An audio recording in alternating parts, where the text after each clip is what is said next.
Hey guys, si Sir Dave from Gadget Xtreme. Today guys, mag-unboxing po tayo ng Huawei Y7a guys. At actually, hindi na po siya naka-sealed dahil nabili ko po siya ng open sa online guys. Yan, buksan natin siya agad para maipakita ko po sa inyo yung physical appearance po niya saka yung kasama niya sa package. At tingnan muna natin guys yung laman niya kasama. Meron po siya guys na ejector pin. Yan, saka yung mga paperworks po niya. Saka jelly case guys na ganito. Yan. At ito po yung charger niya guys na 22.5 watts. First impression ko sa kanya, bakit parang ang liit niya sa ganitong charger. Dahil yung mga ibang charger guys ng Xiaomi na actually 18 watts lang guys, pero ang laki-laki. Yan. At ito po yung kasama niyang cable.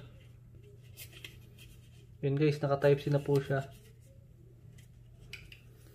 At meron siyang kasamang earphone guys na ganito. Madalang na tayo guys makakita ng mga earphone sa smartphone.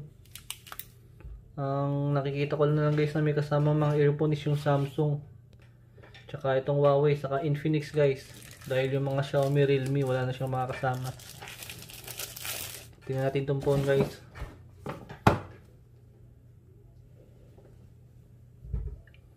Yan. Ito po yung likod niya. Yan, ganito po yung likod niya guys. Meron po siyang gold sa yan, sa may ano niya, sa gilid ng camera. At color black po itong binuksan natin. Para sa akin guys, yung likod niya is plastic lang yung likod niya guys. Ang SRP po nito is 8,990.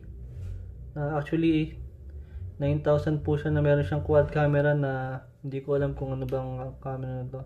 Megapixel ito. 48 megapixel po yung ano niya, main sensor. At sa may baba po niya, ito po yung mga port po niya. Meron pa po siyang headphone jack. Yan. Ito po yung mismong phone guys. Naka punch hole na siya guys, hindi na siya naka teardrop notch. Maganda rin yung display niya guys, maliwanag. Pansin ko sa kanya, naka IPS siya, hindi siya naka AMOLED.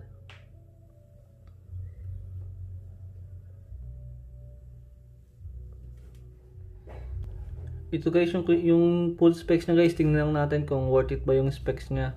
Naka 6.6 inches po siya na may full HD. Yan, saka 48 megapixel siya. 4GB RAM, 5000 mAh po siya, saka dual SIM, IPS LCD, saka Kirin 710A. Hindi ko lang sure guys kung mabilis siya. Tingnan natin pagkumparahin sa Snapdragon para may idea tayo kung maganda siya. At yung main camera niya guys, actually halos worthless yung dalawa niya dahil 2 megapixel lang. Mukhang design lang guys yung dalawa na yun. Maparami lang yung camera. At 8 megapixel po yung selfie camera niya guys. Yan. Yung fingerprint po niya guys is nasa gilid. Wala po siya sa likod. Yan, ito po yung fingerprint niya. At yun guys, naka 22 watts nga siya. Tingnan natin kung ano bang ka-level nito guys. Snapdragon, search lang natin. Ito guys, kinumpare ko siya sa processor ng Narzo guys, saka sa processor po Narzo 20, saka sa ano bang ano yun, sa Redmi Note 9 guys. At mukhang lamang lang siya ng 1 point. I think decent din yung processor niya, hindi naman siya ganun kababa. At okay naman siya.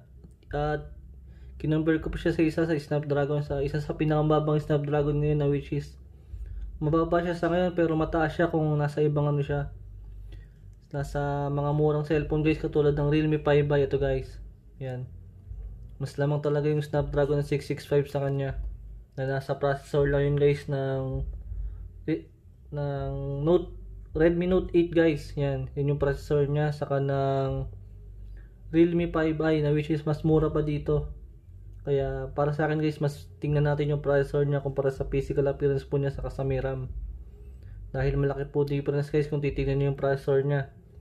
Halos yung po lahat na nag-handle ng performance ng cellphone sa camera, sa games guys, saka kung saan man, kung ano man ginagawa natin sa cellphone. Processor guys, almost lahat nag-handle nun, kaya mas doon po tayo tumingin. Then, isa pang downside nito guys is wala pa rin siyang Google. Kaya para sa akin, hindi ko pa rin siya marirecommend. Pero kung kung kaya nyo siyang lagyan, or kung gusto nyo ng Huawei, wala namang problema rin. Pero para lang sa akin, matagal din po kasi kung gumamit ng Huawei, at mahalaga sa akin yung may Google. Yan. Itong YouTube nito guys, hindi naman talaga siya YouTube. Ano lang to, third party lang to na application. Nilagay lang po siya dyan, parang shortcut lang siya. Yan. Then yun lang guys, yung aking mabilis na unboxing nitong Huawei Y7a. Yan. Sa itsura guys, maganda siya. Yung likod niya, plastic nga lang. Para sa akin may kamahalan siya, hindi siya worth it sa presyo na, saka sa yan. Sa itsura niya guys, mukha lang siya maganda pero hindi. Pagka hinawakan natin siya, napaka cheap po ng material niya, plastic lang siya. Sa halaga ng 9K guys, dahil marami ng 9K guys na naka-Gorilla Glass, harap at likod. Yan.